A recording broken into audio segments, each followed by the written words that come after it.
الرحمن الرحيم، والصلاة والسلام على أشرف المرسلين. اللهم صل وبارك على سيدنا محمد.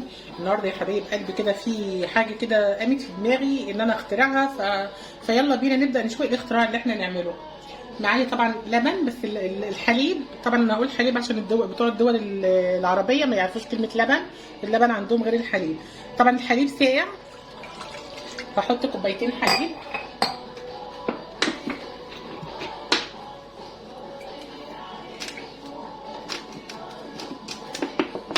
اهم حاجه ان الحليب ساقع. تمام. عندي كريم شانتيه، انا جايبه عندي كيس وعندي سايب فهحط من الاثنين.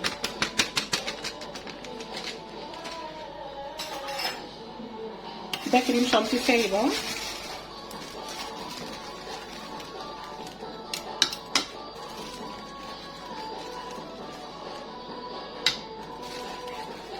السايب ده يا جماعه بيبقى مركز على فكره. وهشغل عليهم المضرب وهسيبه ونشوف هنعمل ايه بعد كده.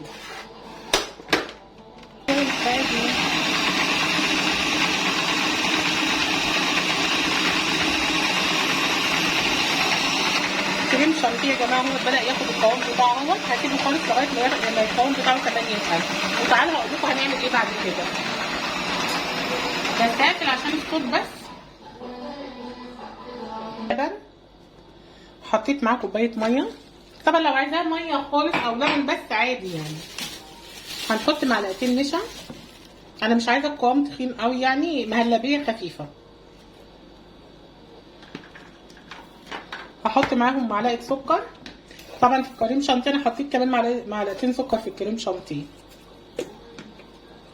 هقلب كل ده على البارد.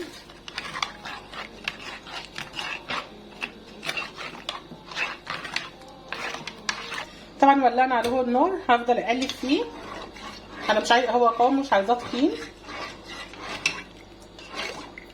هو ده يا جماعه القوام اللي انا عايزاه، يعني مبقاش تخين قوي كده اهو زي ما احنا شايفين كده. ده القوام اللي انا عايزاه. انا خلاص كده هطفي عليها وهسيبها لما تبرد.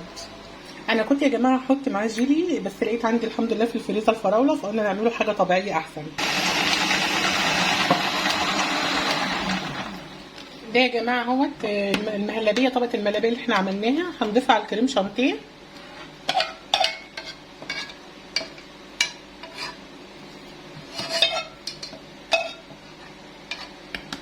هنشغل. دول معلقتين جيلاتين نباتي دوبتهم في شويه ميه وهضيفهم هنا.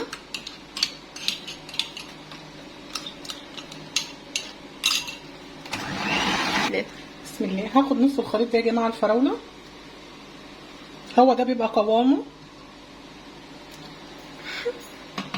حطيت انا يا جماعه الكريم شانتيه مع المهلبيه اهوت مع الفراوله وبضربهم كويس مع بعض.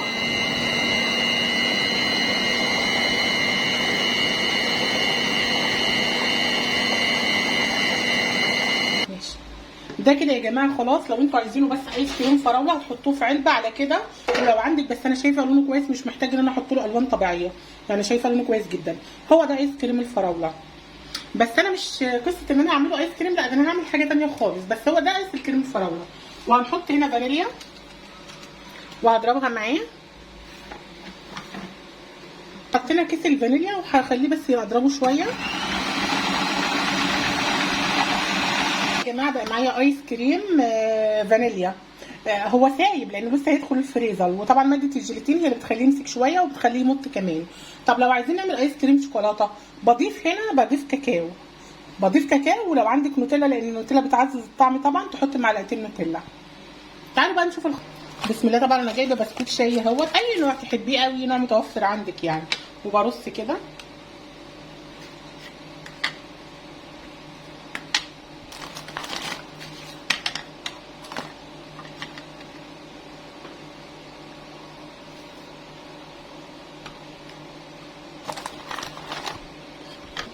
بسم الله. خلاص معايا ايس كريم الفراوله اهو يا جماعه. هنزل بيه كده. وعلى فكره ممكن تعملوا شوكليت، ممكن تعملوا النكهه اللي انتوا عايزينها. حطينا ايس كريم الفراوله. هعمل طبقه ثانيه بسكوت. هنحط ايس كريم فانيليا.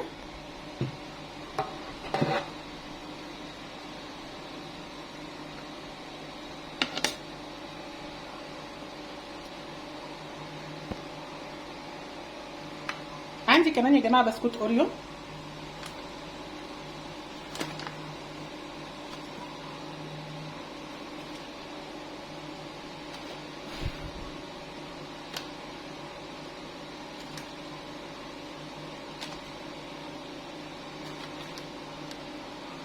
طبعا انا فاتحه بسكوت اوريو يا جماعه.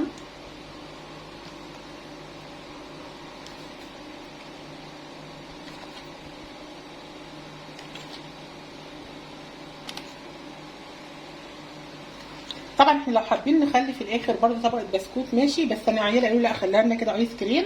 عندي بقى شوكولاته.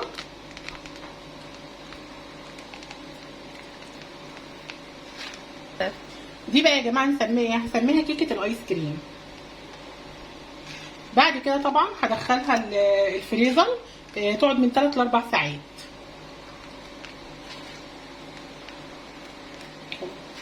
دلوقتي يا حبايب قلبي دي هلفها بورق الزير وهتخش الفريزر. وادي بقيه الايس كريم اهوت هحطه برده الفريزر. وادي ايس كريم اللي هو بالحليب برده هنحطه بالفريزر. وبعد 4 ساعات اشوفكم على خير. بسم الله الرحمن الرحيم. السلام عليكم ورحمه الله وبركاته. طبعا احنا صورنا الفيديو وحطينا الايس كريم بتاعنا في الفريزر، وزي ما احنا شايفين كده. طبعا انا سميت دي تورته ايس كريم، او ممكن نسميها سندوتش ايس كريم، لان في الايس كريم اللي هو الساندوتش بيبقى بالبسكوت اهي. بسم الله. عايزه اوريكم شكلها بس. شايفين تتسمى تورته ولا ما تتسماش؟ دي بقى تتسمى تورته ايس كريم. شايفين الحلاوه والجمال. يعني حاجه بسيطه جدا ونقدر نفرح، حاجه بسيطه هنفرح بها عيالنا. انا فعلا بنجيب الايس كريم من بره، الكوبايه صغيره جدا وب 15 وب 20 جنيه. انا كل اللي مستخدماه حوالي كان 4 كوبايات لبن اللي انا عملت بيها دي كله يا جماعه.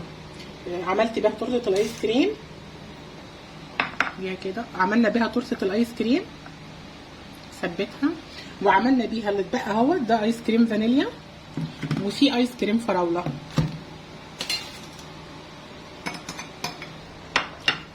بسم الله بسم الله ما شاء الله. مش عايزه اوصف لكم والله العظيم، نقول الجمال عدى الكلام. شايفين دي بقى يا جماعه تورته الايس كريم، ده اختراعي انا، يعني ما شفتش حد عمل تورته ايس كريم على السوشيال ميديا. وعندي صوص اهوت يا جماعه ممكن نحطه عليها. نحط هنا كده.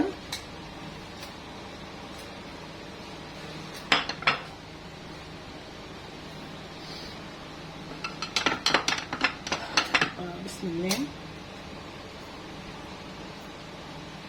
بجد بجد حاجه كده عظمه على عظمه.